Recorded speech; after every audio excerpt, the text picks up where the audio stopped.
you. My name's Nathan Gamester. I'm the Chief Operating Officer here at the Legatum Institute, and on behalf of everybody at the Institute, a huge welcome to you all. Thank you so much for being here this evening. My role really is just to give a very short introduction about the Institute and to introduce Roger as well, and then get out of the way and hand over to Roger. Many of you may know who we are, what the Legatum Institute does. For those of you who don't, very briefly, our aim, our mission is to promote policies that move people from poverty to prosperity. Everybody exists on that scale somewhere, and our aim as an organization, as a think tank, is to produce research and ideas that help people move in the right direction on that scale. You may be familiar with our annual Prosperity Index. We've been producing that for the last sort of 10, 11 years. That's a ranking of about 150 countries of the world on various factors, 9 pillars in total, which altogether we believe makes up the most comprehensive assessment of national prosperity there is. We have a number of other research programs as well. Next week, we are launching a paper on refugees, migration, and trafficking. That's going to look at the causes of some of the great people movements of today, as well as the journeys that those people take, and also the impact that has on some of the destination countries as well. We have a research program looking at India and China, and what the rise of those two countries over the next 50 years or so will do, or the impact it will have on global prosperity. Later this year, we are producing a new set of UK poverty metrics as well. The UK government has abolished its traditional measure of UK poverty and hasn't yet replaced it. And so we are looking to step in and fill that gap. We have gathered a crack team, a social metrics commission, which has been working over the last 18 months or so to produce a new measure of UK poverty. And we'll be producing that, we'll be publishing our final report on that in October of this year. Now, over the course of the last 6 months, we've been running a series of lectures called The Road to Character. This was inspired by the New York Times columnist David Brooks, who published a book of the same title in 2015. David Brooks kicked off that series for us in September of last year with a lecture, and since then we have been running a series of lectures which examine the values which strengthen and enrich the well-being of people, communities, and nations. And we've invited leading thinkers to discuss the character trait that they most value and how it has been a pivotal influence on their lives. Already in this series, we've had Anthony Selden speak on wisdom, Sir Peter Bazalgette on empathy, Dame Helena Morrissey on collaboration, Dambisa Moyo on courage, and we're delighted this evening to continue the series with with Roger Scruton speaking on loyalty. The Road to Character series sits within our Cultural Transformation Programme, which seeks to help the UK's great institutions examine how they can make a positive contribution to strengthen the integrity and health of our society. The running order this evening is very simple. Roger's going to speak for half an hour. We're then going to take about half an hour of questions, and then we have wine and cheese being served out there afterwards, so please do stick around for that.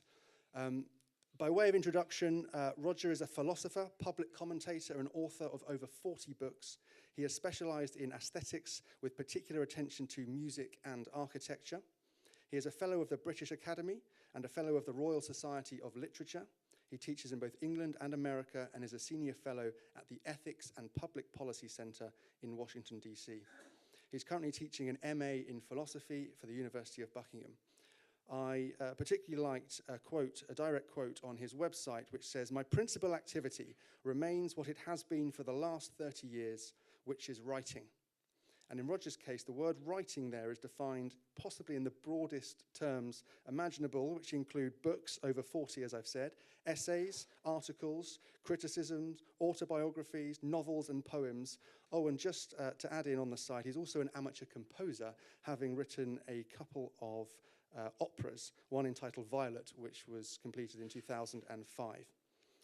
Roger was knighted in the 2016 birthday honours for services to philosophy, teaching, and public education. There's a whole lot more I could say, but I'll leave it there We're delighted, Roger, to have you with us this evening. Ladies and gentlemen, please join me in welcoming Roger to the stage.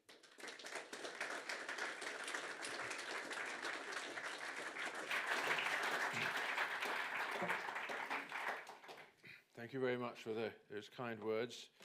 I'm going to read out what I have to say because the topic is actually much more difficult, I discovered as I thought about it, than I originally hoped.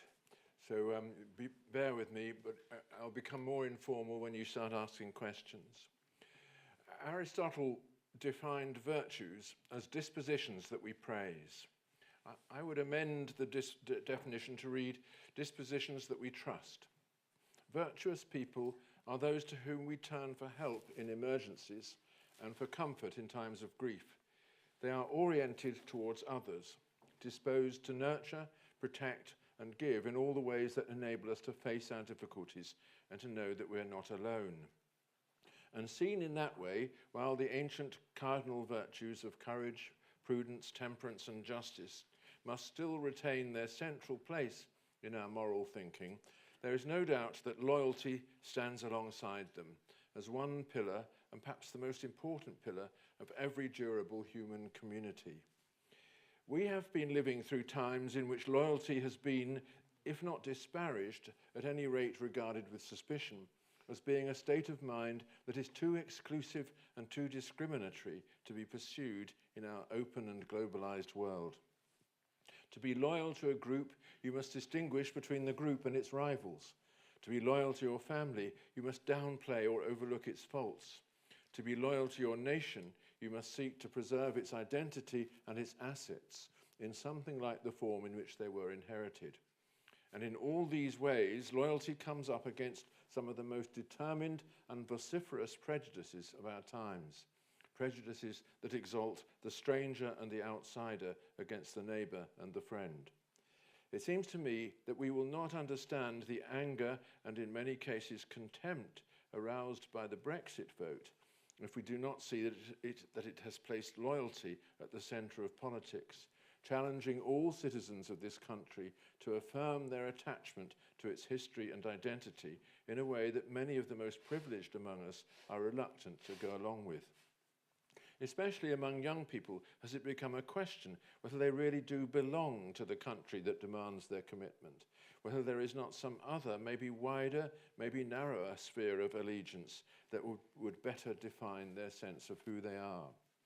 Do we belong in the last analysis to this territory that our ancestors defended? Or do we belong to our network of Facebook friends or to the Pied Piper's Twitter account? And it has been an enduring project of the European Union to subdue and even to erase the sentiments of national loyalty, which so often stand in the way of its ruling project, which is to present Europe itself, as expressed in the institutions of the Union, as the social and political entity by which we define our attachments and our future. That project did not work, and we are surrounded now with the debris left by its failure. Governments faced with the social and economic problems caused by global markets, mass migration, and the voiding of traditional obligations call on the people to come together, to integrate, to create the consensus on which new solutions can be built. But their call is addressed to us, to those within our national borders, and it is a call that presupposes the very loyalty and attachment that so much of modern politics seems to deny. You cannot ask the citizens of France to accommodate the mass migration into their country of people whose customs, religion, language, and social aspirations set them at odds with their neighbours, if you do not tell them that it is their duty as citizens and patriots to do this. You must make appeal to the loyalty by which they themselves define their sphere of public obligations. You must tell them that they owe it to their fellow citizens to act in this way. In other words, that to act in any other way is to violate the trust on which the political order depends. Angela Merkel violated that trust when she told the Germans that she would admit 1 million refugees, many of whom turned out not to be refugees at all, into their country, without consulting their opinion in the matter.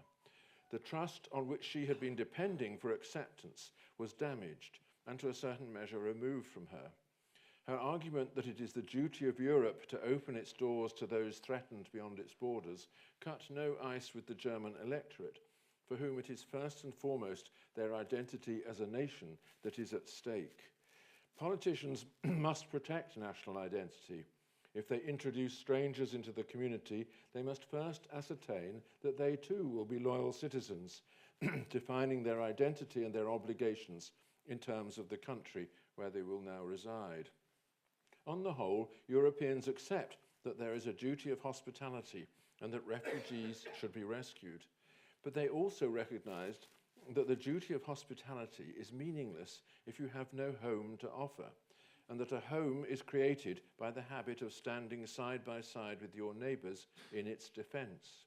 In other words, hospitality can be offered only where there is also loyalty. Everybody is now aware that national loyalty has become a central issue in politics, and aware too of the many ways in which our elites have in recent times disparaged it. Far from seeing national loyalty as a manifestation of a necessary human virtue, the habit has arisen of dismissing it as one more sign of the ubiquitous sin of racism, the brutal and belligerent state of mind that condemns our civilization to justified punishment in the eyes of many who enjoy its great advantages. The accusation of racism, which generated so much of the scorn poured on ordinary voters in the wake of the Brexit vote, has, in my view, become a poisonous input into our culture, and one that has little or no foundation in reality. But to rebut it properly, we need to examine exactly what loyalty means in the life of the ordinary person, and what we lose when it ceases to be perceived as a virtue. In Aristotle's account of the matter, a virtue is a disposition and resides in the desire to do what is reasonable and honorable in the face of the desires and interests that conflict with it. The courageous person is the one who faces danger with resolution, not because he is fearless or unaware of the risk, but because this is what duty and honor require. He is as much inclined to fear as the coward, and has learned to resist fear only because he is also moral judge of his own behavior, in the habit of viewing his conduct from outside as though it were the conduct of another. The coward gives way to his fear and runs from the conflict because he has not acquired the disposition to do what honor rather than appetite requires. Vice is the disposition to give way to appetite in the face of temptation, and the vicious person, having succumbed to this temptation, is then faced with a situation that no person can reasonably desire, namely the perception of his own shameful behavior. In the dialectic of decision-making, the coward, like the courageous person, is faced with two views of his dilemma: the view from within, in which his own desires dictate the outcome, and the view from without, in which his conduct is seen as others would see it, an object of judgment and not just a product of desire. In the virtuous person, these two visions coalesce. The desire that prevails in the moment of action, which is the desire to do what is honorable, is also the one that is endorsed from outside. There is a harmony between the two perspectives, and he lives at one with his own nature, approving from without the motive that rules from within. Not so the coward, whose unhappiness comes from his divided nature and from the self-reproach that is the inevitable result of his situation as a social being in need of others' approval. It is reflections like those that persuaded Aristotle of the intimate connection between virtue and happiness, which he even at one point defines as an activity of the soul in accordance with virtue. The outside view of our actions is the one that puts us in touch with others. It tells us that we are judged by our fellows and that in the long run others are more important to us than our own immediate interests. The moral life consists in adapting our desires to the external view of them, learning to be in our own eyes what we wish to be in the eyes of others, and indeed steadily disciplining our motives so that it is the other and not the self that is the judge of them. Virtue is an other-directed attribute, and the one who lacks virtues is the one whom no one really trusts, whether in personal details or in the great emergencies and trials that involve us all. They do not trust him because in a certain sense others do not matter to him. Their judgment has no influence on his conduct because it is never rehearsed in time. The very thing that we each need for our individual happiness, the view from outside that endorses what we are and what we do, is what is needed also by the wider society in its efforts to endure and protect itself in all the trials of communal life. The free rider and the cheat may get away with it, but their vicious behaviour is parasitic on the behaviour of those who live in a more virtuous way. Our paradigm of virtue, indeed, is the person who does what he or she ought to do, even though no one is watching and no one will ever find out that the expectations of the moral order have been disobeyed. There is no such thing as a society in which everyone is a free rider, and when everyone cheats, the result is either social anarchy or the growth of the totalitarian state as the default response to it. Loyalties come about in two ways, through visceral attachment and through rational choice. When children enter the world, they realize within a few moments what a dreadful mistake they have made and reach round for the home where they belong. They will not find that home, but if they're lucky, there's at least a mother there to enfold and protect them. There begins at once the primary attachment that thereafter dominates their life. Attachments of that kind are, as psychologists have conclusively shown, necessary to our moral development, and all the strictures against disturbing or violating them have as many arguments in their favour as any other moral truths. The horror with which matricide has been envisaged by all known societies is proof of the universal value attached to the mother as object of love and loyalty.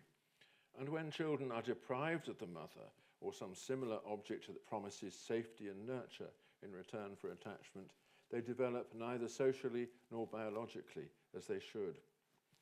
Attachments of that kind come about in other ways too, notably through erotic feelings and the sharing of a household.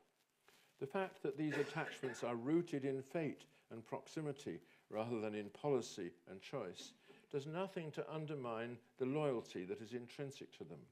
On the contrary, the loyalty is all the stronger in that it was never consciously chosen, but grew from the circumstances as plants grow in the soil. Siblings especially evince this kind of loyalty, standing up for each other, however much their lives have diverged and their interests grown apart. The loyalty that binds them is not like the promise that binds the signatories to a contract. It is not founded in justice or the need to respect an explicit deal.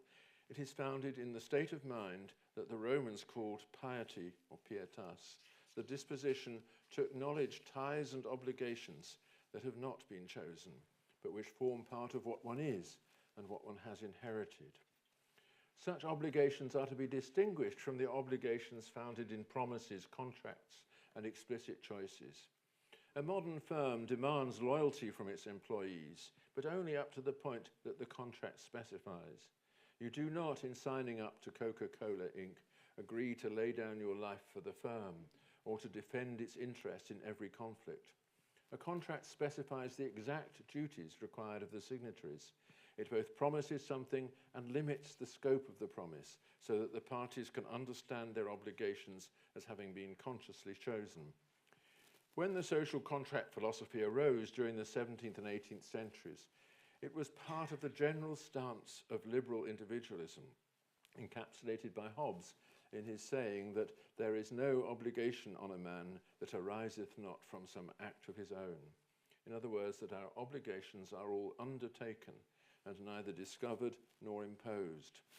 The social contract establishes government by consent, and the citizen is obliged to obey the law, since in doing so, he is merely obeying himself, standing by his own decision. Contracts, promises, and free agreements create obligations that can be adjudicated in the realm of justice. To renege on them is to do an injustice to the other party, and the basic principle of pacta sunt servanda, agreements are to be obeyed or honoured, identified by Grotius as a principle of natural law, can be relied upon to establish their legitimacy. Breach of contract gives rise to an action for compensation, and loyalties established by contract are both transferable and extinguishable through consent of the parties or settlement in a court of law. Indeed, it is contentious to call them loyalties at all, since if they are specifiable as part of the contract, then they amount merely to contractual obligations, which can be fulfilled without any deeper concern for the other party than that implies. If they are not so specifiable, being open-ended calls for a community of interest, then they are not contractual obligations at all, but belong rather in the realm of piety, like the obligations of a son to his mother or a brother to his sister. Returning for a moment to the discussion of virtue, it is surely true that contracts do not as such call upon any special loyalty in the signatories to them, but they call on the honesty and openness that enable us to trust each other's promises. Contracts will only be relied upon in the context of a general culture of trust, in which it is assumed that people adhere to their promises and do what is expected of them. If the other side defects, the contract is replaced by a claim for compensation. No special loyalty between the parties is assumed, but beyond the elementary virtues of honesty and mutual respect. Those virtues arise when there is a proper harmony between inner motive and outer judgment, of the kind that on the Aristotelian picture informs the virtue of courage. If we reflect on this, we can begin to see how there might emerge a business ethic in which the virtues required by honest dealing become part of what is promoted and intended by their participants. The habit of assuming liability for faulty products, of telling the truth about the subject matter of a contract, of acknowledging torts and breaches of contract. All such habits conform to the typology of virtue as Aristotle described it, and enter into the lives of individuals and the life of society in similar ways. Indeed, they can be seen as applications of the ancient virtue of justice, and a society organized in such a way by the free contractual dealings of its members is one in which the demands of justice begin to acquire an overriding authority. By working for justice, we respect the free choices that bind the web of society and accord to individuals their sovereign place in the decisions and policies that affect them. All that is contained in the idea of the social contract, which establishes a society organized by freedom and governed by law. In describing such a society, however, I have assumed no virtues beyond those required by honest dealings. I have said nothing about loyalty, still less about the deep attachments that arise without being chosen. I have said nothing about piety, which is the disposition to accept unchosen obligations. Democratic procedures and market dealings have, over the centuries, eroded our sense of non-contractual obligations, and even the most holy of ties, such as those that compose marriage and the family, are rewritten as contracts, thereby becoming both irksome and rescindable. This is a point that we must grasp, I think, if we are to understand why loyalty is a virtue, what we risk by losing it, and its place in holding the political order together. There are two distinctions that are relevant here. One, that between piety and justice, I have already touched upon. The other, between contracts and vows, deserves a few paragraphs to itself. A contract has terms which specify what each party promises to the other. If the terms are fulfilled, then the contract is at an end. If they are not fulfilled, or if they are breached, then the contract becomes an obligation of another kind, to compensate the party who has relied on the contract to the extent of his loss in doing so. All this has a beautiful logic to it, and the systems of contract law, notably that of the common law of England, are among the most beautiful structures of argument that human beings have created. But that architecture would be pointless if it did not propose solutions to real problems and did not call upon the motives that cause people to put those solutions into practice. This is why, even in the area of contract, with its foundation of pure rational choice, there is a presupposition of a virtuous community in which people are motivated to do what they ought, regardless of their immediate interests. Unlike contracts, vows do not have precise terms. They involve a commitment, but a commitment of the whole person. And in their most basic form, the commitment is seen as a mutual gift rather than an exchange of promises. The best illustration of this is marriage as traditionally conceived. Hegel described marriage as a substantial tie, a tie between two individuals that creates a new substance from their union. Husband and wife are both part of and take their life from the union that they have created and to which they have surrendered. There is no precise statement of obligations, no list of promises to the fulfillment of which the parties have agreed, no condition that brings the marriage to an end or converts it into a claim for compensation. The bond in question is existential, and this is what is intended in the vow, that I am yours and you are mine, and we are to depend on each other forever. Increasingly, of course, that idea of a vow of marriage has been replaced by a less sublime vision in which marriage is merely a far-reaching and somewhat indefinite contract of mutual aid, not quite as explicit as a contract of employment, but conceived in a similar way as an agreement on terms, rescindable when one of the parties defects. That it is in reality no such thing is shown by the heartbreak and loneliness that follow the collapse of a marriage. Nevertheless, it suits modern people to treat marriage as a contractual tie and to add it to the list of human relations that are being made fungible and contingent, so as to extend maximum freedom and lenience to those who want to escape from them. If we see marriage in the traditional way as an existential tie stemming from a vow, then it is evident that it depends on virtues other than honesty and accountability if it is to endure. Indeed, it depends on loyalty, which is the disposition to stand by the other regardless of the cost of doing so. Although a marriage begins in a free choice, it is a choice to renounce choice, to move beyond the realm of contracts and promises to that of fate and necessity. This capacity is a virtue in itself. It involves a kind of honouring of the other person that goes beyond the basic respect required by a free society. It depends on a kind of renunciation equivalent to the renunciation of immediate self-interest that underlies the cardinal virtues. In modern people, this kind of renunciation still inspires respect, but it does not inspire so much emulation. It seems too constraining a thing, one of those mind-forged manacles locked around us by religion, for which we have at last found the key. Just as marriage is being reconstituted as a purely contractual tie, so too is the bond of citizenship. And this brings me back to my initial theme, which is that of national loyalty. In a far-reaching and detailed account of global politics, Philip Bobbitt has discussed the emergence in recent times of the market state, as he calls it, the global market and the growth of transnational businesses that have no place of residence, combined with the welfare state and the ease of migration between prosperous nations, has meant that the relation between citizens and their country of residence is increasingly one of choice rather than fate. Citizenship seems more and more like a market transaction in which individuals promise to obey the law and contribute their taxes in return for social benefits and the protection offered by a sovereign power. In this arrangement, all obligations are remade as contracts, and the idea of an identity-forming loyalty at the heart of the political order begins to seem like an anachronism. Bobbitt was writing before the Brexit vote and not limiting his argument in any way to Europe.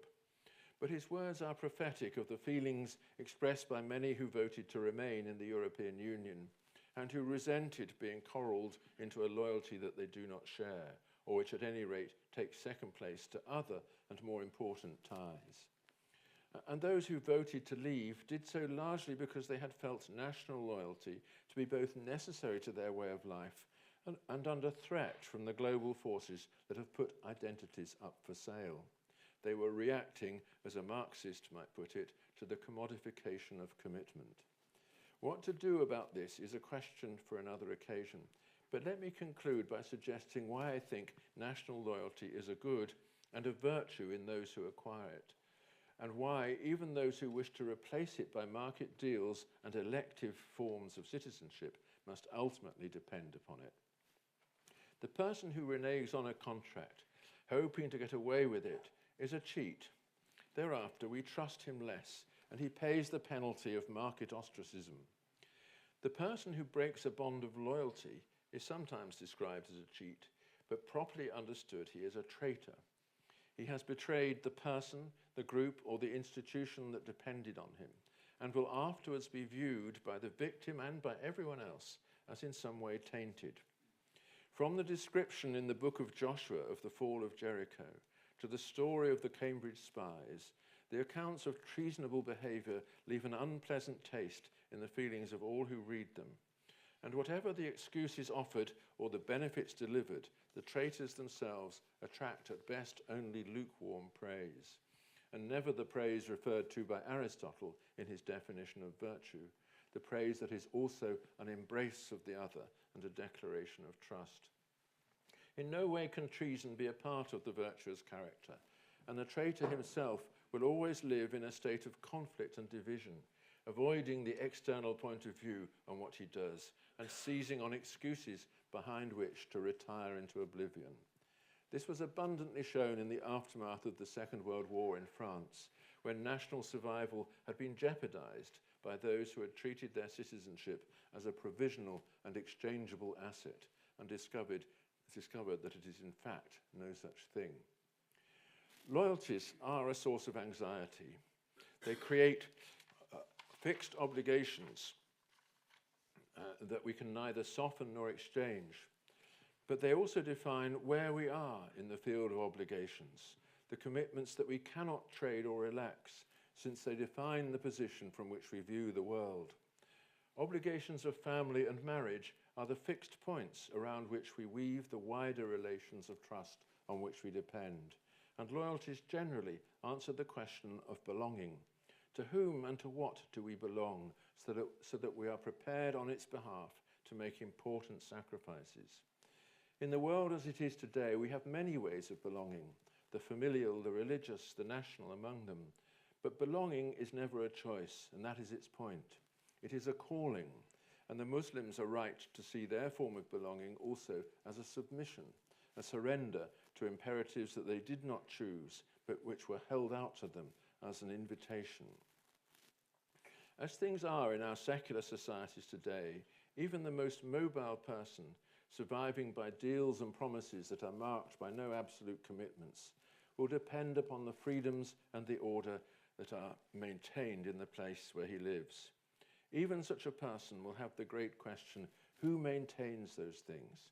Who is prepared to make the sacrifices required by a rule of law, the maintenance of a legal system, the security of property and residence, and the beauty of a settlement, so that we mobile people can flit from place to place and always feel secure in the deals that we make with others? Surely the answer is obvious.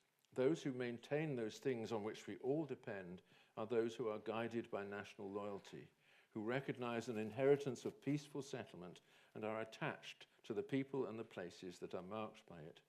Their loyalty to those people and places is as much a virtue as their commitment to the ones they love. And if this virtue is going from the world, then that is something to be profoundly regretted, most of all by those people of mobile and volatile affections who recognize no obligations besides the ones that they have chosen. Thank you.